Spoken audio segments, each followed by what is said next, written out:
We continue reading from Lands Where My Fathers Died by Jack Stewart. In this week's episode, Robert Stewart marries Sarah Finney. They have 11 children to help out on the family farm. Here's Jack with the story. When the Newside Church closed, Robert joined the old Hanover Church in Hanover Township. Hanover Township became part of Dauphin County when it was formed in 1785. This church became his spiritual home. The congregation there would prove to have a substantial influence on Robert and his family for the rest of his life. It's where he married Sarah Finney on March 10, 1789. Reverend James Snodgrass performed the ceremony. Robert was 24 years old. Sarah, who was born on August 10, 1768, was 20 years old.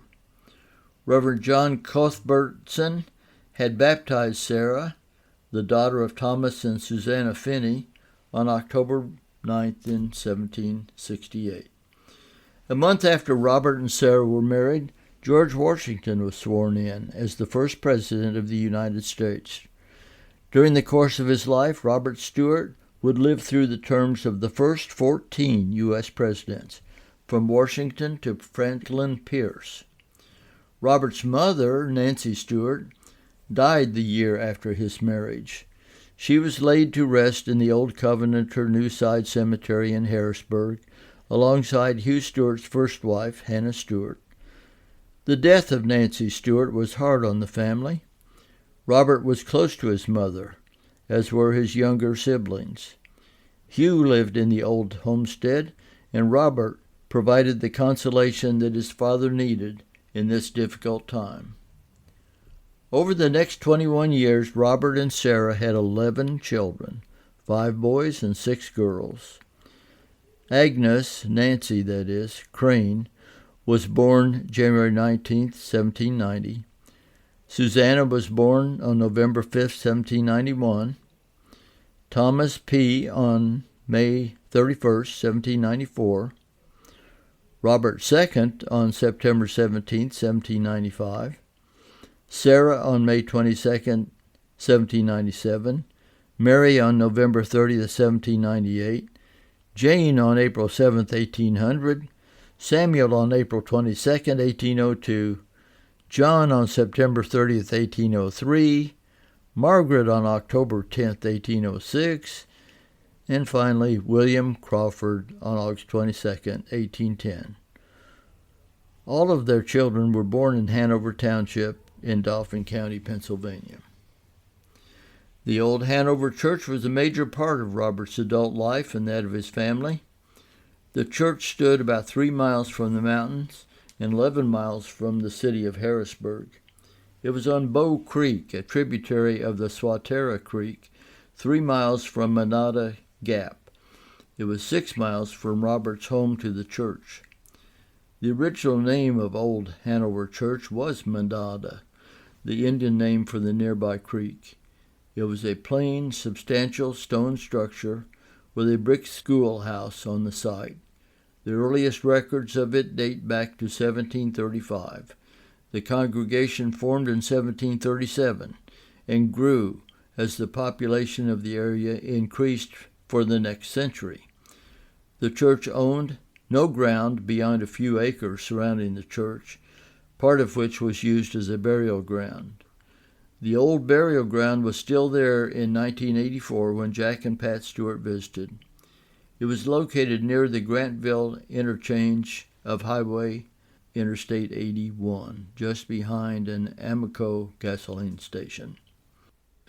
The period of the Revolutionary War from 1775 through 1783 was difficult for the church. Men were called away to war. The congregation was a country one, made up of farming people and the few mechanics always found in a farming region.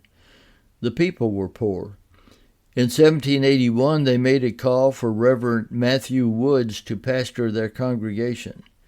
They made a promise to pay him 600 bushels of wheat, or hard money equivalent. The reason they made the pay in terms of grain was because of the greatly depreciated value of the continental currency. Mr. Woods accepted the call on this basis. The children's grandmother lived with them. Susanna Finney, their mother's widowed mother, lived with the family and took part in their family life.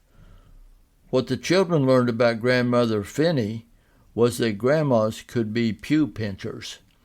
If you sat beside Grandma in church when you were young and misbehaved, you would feel how good a pincher she was. Robert was a member of the Old Hanover Church from 1790 through 1842. Church records indicate that almost all the members of Robert's family attended the church. Robert and Sarah's daughter, Agnes Crane, was baptized there on June 20, 1790, and their daughter, Susanna, was baptized on February 1, 1792.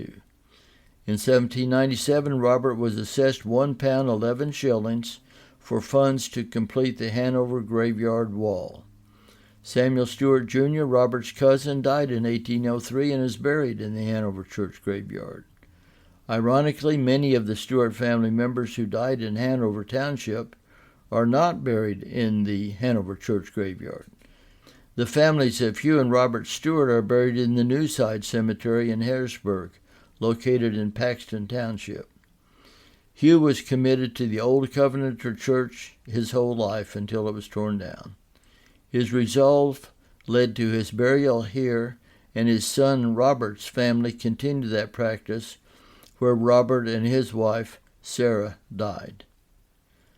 In 1800, the Hanover Church had 46 pews, with pew number 8 assigned to Robert Stewart. After Samuel Stewart, Jr. died, his widow, Agnes, that's Nancy Calhoun Stewart, purchased a farm in West Hanover Township adjoining the farm of Robert Stewart.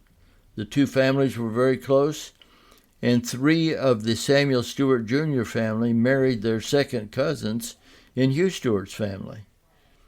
Joseph Stewart, Robert's brother, married Sarah Stewart, daughter of his cousin, Samuel Stewart, Jr., at the Old Hanover Church in 1792.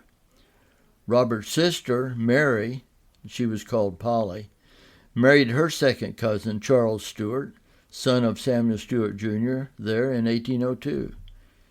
Robert's brother James, born in 1774, married another of Samuel's daughters, Mary McLay, born in 1784. This was James's second marriage and took place in Ohio in 1808. Marriage of second cousins was not unusual in Pennsylvania in this era. The area was thinly populated. The families worked and played together due to the proximity of their farms, and they shared a common religion and a common ethnic background. They experienced the propinquity effect, the tendency for people to form friendships or romantic relationships with those whom they encounter often, forming a bond between themselves and their closest friends. Propinquity is commonly seen as a factor in marriage selection. The families remained neighbors until the spring of 1813, when Samuel's widow, Agnes Stewart, moved to Spruce Creek, Centre County, Pennsylvania. Later, her son David would be able to befriend his second cousin, Robert's son Samuel, when he moved to Huntington County, Pennsylvania. Farming was the most essential factor that Robert Stewart had to attend to if he was to feed his family. The weather was always a concern, often hot and dry in the summer, bitter cold in the winter. This example of how the weather monopolized the conversations of the local farmers comes from the Oracle of Dauphin County, printed on September 26, 1796. According to modern prediction, the ensuing winter will be very severe indeed, for never, perhaps, since the memory of man, was there ever known a greater quantity of squirrels that has been in the neighborhood since some days. We are told that during last week, several hundred per day crossed the Susquehanna River from Cumberland into this county. Some of the inhabitants, it is said, who live near the banks of the river, have been enabled to salt barrels of them for their winter's use. Those were tough times, being a kid in those days, eating all those salty squirrels. By 1810, the Stewart house had a complement of 11 children. It was crucial that each had a share in doing the many chores that were needed on their rural farm. Robert and Sarah had plenty of daily tasks that needed to be done, and they made sure their children did their part.